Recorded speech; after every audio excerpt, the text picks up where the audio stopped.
A chuva. Eu adoro essa carta, gente, porque ela me traz um significado muito poderoso de uma frase que tem numa música, mas que me fez ter um grande aprendizado da vida quando eu conectei essa música a uma fase da minha vida.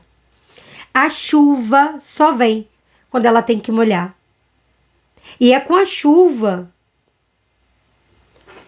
A chuva é o nutriente para crescimento, para nascimento, para crescimento, para renascimento.